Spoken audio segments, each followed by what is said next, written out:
मैं स्वागत करती हूँ आपका अपने घर में, अपने गाँव में, अपने घर में और अपनी किचन में। तो कैसे हैं आप सब? उम्मीद करती हूँ आप सब बहुत ही अच्छे होंगे। मैं भी बिल्कुल अच्छी हूँ। आज का टॉपिक है हम खुश कैसे रह सकते हैं।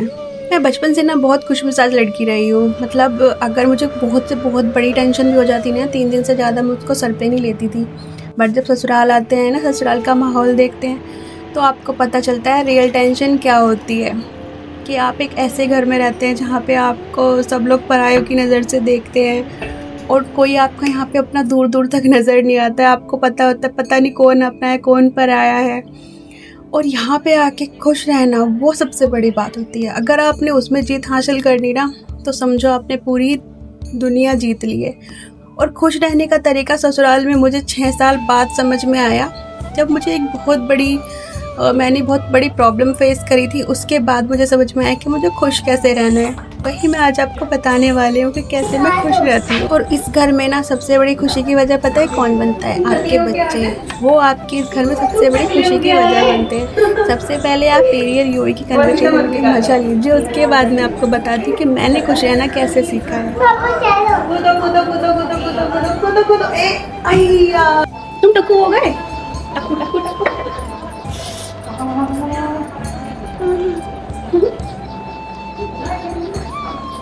इधर आओ, इधर इधर इधर इधर।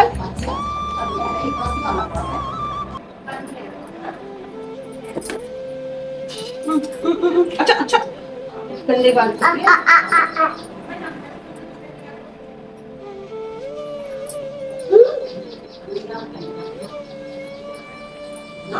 मैं हूँ तेरा, तू है मेरी। अभी क्या है? आओ पहले कोनी दे दो। कोनी? वो कोनी क्या चीज होती है बेटी? इधर आओ, इधर इधर। कोनी का दांत सुंदर लगेगा। सुंदर तो आप नहीं लगोगे, अब तो आप टकले होगे। टकला होगे को सुंदर लगता है? नहीं नहीं नहीं नहीं नहीं नहीं नहीं नहीं नहीं। अच्छी देख, काले कर लेना। गंदी बात है, टकले पे तेल कौन लगवाएगा? तकले पे तेल। अब सोने होगी भाई, मेरी मैया इतनी छोटी होगी। अच्छा मम्मी को पुच्ची कौन देगा? पुच्ची वाला कौन है?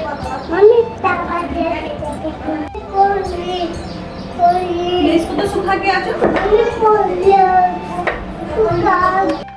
तो सबसे पहले मैं आपको बता देती हूँ, आप खड़े रह के ज़्यादा देर काम मत कीजिए। किचन में आपको बहुत शौक है खड़े ही रह के काम करने का, तो प्लीज़ आप अपना शौक ख़त्म कर दीजिए। जैसे सब्जियाँ काटना हुआ, आटा गूंदना आप नीचे बैठ के करिए, या फिर आप खाट पे बैठ के करिए, आप बेड पे बैठ के करिए, टेबल चेयर पे बैठ के करिए। पर आप प्लीज़ किसी चीज़ पे बैठ जाया करिए, उसके बाद ही आप ऐसे काम कर लीजिए जो खड़े रह के, जिसमें खड़े रहना बहुत ज़रूरी नहीं है। तो मैं ऐसा ही करती हूँ। मैं जब भी मुझे सब्जियाँ काटनी होती है, आटा गूंदना होता है, सैलेड काटनी होती है, वो सब मैं आराम से बैठ के करती हूँ, क्योंकि मुझे वेरिकोज वेन हो चुका है। मैं नहीं चाहती आप सबको भी हो, और ये ज़्यादा देर खड़े रहने की वजह से होता है। मैंने आपको पिछली वीडियो में भी बताया था। तो प्लीज़ आप सबसे मेरी रिक्वेस्ट है, आप लोग खड़े मत रहिए, आप बीच बीच में बैठ जाइए, चलते फिरते रहिए। एक जगह खड़े रहने से ना हमारी नसों पे बहुत ज़्यादा जोर पड़ता है, जिसकी वजह से खून ऊपर जाने के बाद वापस आने लगता है। और आपको यहाँ पे किचन के स्लैब का एरिया, सिंक का एरिया थोड़ा गंदा दिख रहा होगा, बट ये गंदा बिल्कुल भी नहीं है। यहाँ पे आपको बिल्कुल भी डर्ट नहीं दिखेगी, यहाँ पे आपको कोई ऑयल नहीं दिखेगा। बहुत ज़्यादा साफ रखने की कोशिश करती हूँ मैं। पेंट को 5 साल हो चुके हैं, इस वजह से यहाँ का पेंट ख़त्म सा हो गया है, इस वजह से ऐसा दिख रहा है, वरना बिल्कुल क्लीन है अच्छे से। क्योंकि मैं ये बिल्कुल भी, मेरा तो जूना भी इतना ज़्यादा साफ़ रहता है ना बर्तन साफ़ करने का, कोई देख के भी कहेगा कि इसमें एक भी किरक नहीं नज़र आएगी कि कोई बर्तन का कुछ कूड़ा लगा है इस पर। तो मैं बर्तन साफ़ करने में बहुत ज़्यादा साफ़ सफाई का ध्यान रखती हूँ। और सामने मैंने ये ब्लैक शीट लगा दी है, क्योंकि इस वाली दीवार तो सबसे ज़्यादा ख़राब हो चुकी थी। तो ये तो मैं रेगुलर साफ़ करती रहती हूँ, इसलिए साफ़ दिख भी रही है। पर हमारे यहाँ के पानी में ना चूना बहुत ज़्यादा है, जिसकी वजह से ना वाइट दाग लग जाते हैं हर चीज़ पे, जिनसे मैं बहुत ज़्यादा परेशान हूँ। उसके बाद आज मैं कढ़ी बनाने वाली हूँ, तो उसी की मैं तैयारियाँ कर रही हूँ, और मैं बैठ के सारी तैयारियाँ करती हूँ। आगे की हम अपनी वीडियो शुरू करते हैं कि हम खुश कैसे रह सकते हैं। जब हम शादी करके आते हैं ना, हमारे घर वाले क्या कह के भेजते हैं, मैं सबको खुश रखना है, वहाँ से कोई शिकायत नहीं आनी चाहिए। बस इसी चीज़ में मैंने 6 साल निकाल दिए, और फाइनली मुझे ये समझ में आया कि आप किसी को खुश नहीं कर सकते हैं। हमें भी कोई खुश नहीं कर सकता है। मैं यही कहने लगूँ कि आप किसी को खुश नहीं कर सकते, हमें भी कोई नहीं खुश कर सकता है, क्योंकि हम आपस में एक दूसरे को कुछ समझ ही नहीं पाते। जब घर में रहते हैं तो थोड़ा टकराव भी होता है। तो इस वजह से ना आप ये मत सोचिए कि हमारी गलती होती है, उनकी गलती होती है। गलती दोनों तरफ से होती है, तो गलती किसी की भी तरफ से नहीं होती, सबकी अपनी अपनी सोच होती है। तो मैंने फिर उसके बाद यही सोचना शुरू किया कि ऐसे कोई खुश नहीं होगा, और ना ही मैं खुश रह पा रही हूँ, तो क्या फ़ायदा है ऐसे करने का। तो इससे अच्छा वो है कि मैं अपनी सारी ज़िम्मेदारियाँ बहुत अच्छे से निभाऊँ, और जो मुझे पसंद है मैं वो भी साथ में करूँ। पहली वीडियो में आपने मुझे देखा होगा कि मैं ना चाय भी फटाफट करके पी जाती थी, ठंडी करके पीती थी, क्योंकि मुझे ना ऐसा लगता था कि मम्मी जी मुझे देख लेंगी, इतनी देर से चाय पी रही है। ये मतलब वो कुछ नहीं कहती है, मुझे खुद ही अपने मन में डर रहता है कि वो मुझे देख लेंगी बैठे हुए, वो मुझे ऐसे लेटे हुए देख लेंगी। मेरे मन में इतना डर रहता था ना, इतना ज़्यादा डर रहता था कि मेरे कमरे में अगर वो आ गई, मुझे फ़ोन चलाते हुए देख लिया, कहीं वो बुरा ना मान जाए। उफ़, मैं कितनी बेवकूफ़ थी। ऐसे कोई भी बुरा नहीं मानता है, और कोई बुरा मानता भी है ना, तो उसके बाद जब आप दिखाते हो ना कि भाई आपने सारा अपना काम किया हुआ है, सब कुछ ठीक है, उसके बाद आप लेट के फ़ोन देख रहे हो, आप कुछ कर रहे हो, फिर कोई कुछ भी नहीं कहता है। ये चीज़ समझने में मुझे 6 साल लग गए। अब मैं आराम से बैठ के चाय कप में लेके पीती हूँ। पहले मैं कटोरी में पीती थी, फटाफट बस पी जाती थी कैसे भी करके। और उसके बाद में मैं मतलब अपने लिए तो बिल्कुल टाइम निकालती नहीं। सुबह 5 बजे से लेकर 1 बजे तक सिर्फ मेरा एक ही काम था। मैं लगातार लगी रहती थी, लगातार, कि कोई बुरा ना मान जाए, कोई देख ना ले, कोई ये ना कह दे कि फ़ोन चला रही है, कुछ भी कर रही है। बीच में फ़ोन चलाने का भी मुझे टाइम नहीं मिलता था। थोड़ा बहुत जो देखती थी ना, किचन में काम करते करते ही देख लेती थी, वरना बिल्कुल भी मैं फ़ोन नहीं चलाती थी। मुझे इतना ज़्यादा डर लगा। पहले तो मेरे हस्बैंड भी ऐसे थे, अगर मुझे 5 मिनट बैठा हुआ देख लेते थे ना, तो उन्हें ये लगता था कि घर में अगर बीवी आई है तो वो सिर्फ काम करने के लिए आई है। तो वो एकदम मुझे कहते थे, तो लेटी हुई है, तुझे शर्म नहीं आ रही। मैं बहुत ज़्यादा डरती थी। मतलब मुझे ऐसा लगता था कि बस मुझे लगे ही रहना है। पर 6 साल बाद समझ में आया ये सब ज़रूरी नहीं है, अपने हस्बैंड की सोच बदलनी चाहिए। आज मेरे हस्बैंड, मैं बैठ जाती हूँ, मैं फ़ोन देख लेती हूँ, वो समझते हैं इस बात को कि हाँ, थोड़ा सा बीच में आराम करना भी ज़रूरी है, एकदम से आदमी काम पे नहीं लगा रहता है। दूसरी वजह ये भी है, मैंने अपनी हेल्थ तो पूरी ख़राब कर ही ली है, सबको खुश करने के चक्कर में, हमेशा काम में लगे रहने के चक्कर में। और दूसरी बात ये थी, पड़ोसी आ जाएंगे तो क्या कहेंगे कि अगर मुझे तबीयत ख़राब है, मेरी सास काम कर रही है, तो कोई आके देख लेगा कि मम्मी जी काम कर रही हैं, तो हाय, कोई बुरा ना मान जाए, कोई क्या बात करेगा, कोई मेरे घर पे ये ना कह दे अपनी सास से काम करवाती है।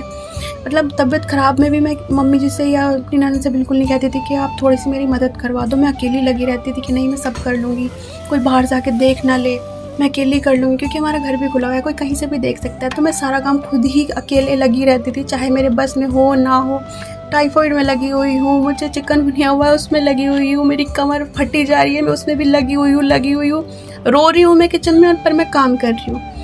अब मैंने ये सब बंद कर दिया है। अब मैंने मेरी तबीयत ख़राब होने पे आराम करना शुरू कर दिया। तबीयत ख़राब होने पे मैं खिचड़ी बनाने लग जाती हूँ, और अगर आज कपड़े धोने का मन नहीं है तो मैं कल पे शिफ्ट कर देती हूँ।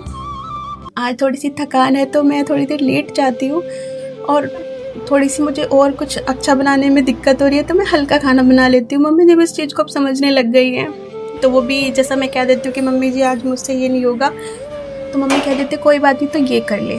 जैसे कि कोई हैवी सब्जी की बजाय कि दाल बना ले, आलू बना दे, तो ठीक है। अब चीज़ें ना बहुत अच्छे से मैनेज हो चुकी, क्योंकि आप जब बोलते हो ना तभी लोग सुधरते हैं, ऐसे नहीं सुधरते। जब उन्हें पता ही नहीं है कि आपको प्रॉब्लम क्या है तो वो सुधरेंगे कैसे। आपको सुधारना पड़ेगा ना। तो आज ही कोशिश करिए, खुल के बोलिए, पर प्यार से बोलिए। घर में लड़ाई नहीं करनी है इन चीज़ों को लेके, क्योंकि हमें रहना तो उन्हीं के साथ है ना। उन्हें समझाना है, उनसे लड़ना नहीं है, उनसे कटी पे नहीं आना है, उनके साथ मिलजुल के हमें रहना है। और यहाँ आज मेरी कड़ी बन चुकी है। मम्मी की दाल, मतलब मम्मी का बना रही हूँ मैं खिचड़ी, मूंग की दाल और चावल की। और मेरे हस्बैंड का जल्दी जाना था तो मैंने फटाफट से रोटियां भी बना ली हैं। अगर हमारे घर पे कोई 9 बजे जाता है ना, तो मुझे 8:30 बजे तक खाना तैयार करना पड़ता है। अगर कोई 8:30 बजे तक जाता है तो 8 बजे तक तैयार करना पड़ता है मुझे खाना, सारा काम छोड़ के। तो हमारे यहाँ पे ये नियम है, जब भी हमारे घर से कोई जाता है ना, वो भूखे पेट नहीं जाता। दूसरों को जाके हम परेशान नहीं करते हैं, अपने घर से खिला के भेजते। वैसे भी दूसरे घर का क्या भरोसा, कोई दे ना दे। सब तो ऐसे नहीं होता है ना कि वो दे ही देंगे। चाहे मेरे हस्बैंड अपनी बहन के घर भी जा रहे हो, तब भी मैं खाना खिला के ही भेजती हूँ कि क्यों उनको परेशान करना, जाके वो परेशान होंगी। इससे अच्छा तो यही है आप खा के चले जाओ। तो मैं जल्दी से तैयारी कर लेती हूँ, भले ही मुझे झाड़ू पोछा 11 बजे करना पड़े। वैसे तो सुबह 7-8 बजे तक हो जाता है, कोशिश करती हूँ, पर अब बच्चे मुझे थोड़ा ज़्यादा परेशान करने लग गए हैं ना, तो इस वजह से 9 भी बज जाते हैं कभी-कभी। पर जब मैं शादी हो के आई थी ना, मैं सुबह 7 बजे तक झाड़ू पोछा मतलब हर काम, नाश्ता वगैरह सब निपटा के बिल्कुल ठाली हो जाती थी। और अब ना मैं कुशन बनाने की सोच रही हूँ, तो वो भी जर्नी आपके साथ शेयर करूँगी, जो घर के वेस्ट कपड़े होते हैं, क्योंकि हमारे यहाँ पे बहुत ज़्यादा कपड़े इकट्ठा हो गए। मैंने सोचा उनका कुशन बना के देखती हूँ कैसा बनता है। और यहाँ पे अपनी हस्बैंड की थाली लेके जा रही हूँ, उसके बाद उन्होंने दूसरी रोटी बनानी शुरू करी है। उन्हें फटाफट ही कह रहे थे फटाफट बना दे, उसके बाद मुझे जल्दी निकलना है, उनको अपने दोस्त के यहाँ पे जाना था। खाना बनाते ही आंगनबाड़ी से भी कॉल आ गई थी कि आपको यहाँ पे आना है, पता नहीं आइस का कोई सैंपल लेते हैं वो, और उसके बाद में ही राशन मिलता है। तो मैंने अपनी थाली लगा ली है और अपने बेटे की भी थाली लगा ली, क्योंकि आज मेरे हस्बैंड नहीं है, वरना वो ही खिला देते हैं उसको। तो अब मैं खाने लगी हूँ अपना खाना, और यूवी को भी खिला दूँगी साथ के साथ। और फिर मिलती हूँ आपसे अगले व्लॉग में, तब तक के लिए बाय बाय। और मेरे चैनल को सब्सक्राइब ज़रूर कर देना आप please. Thank you so much.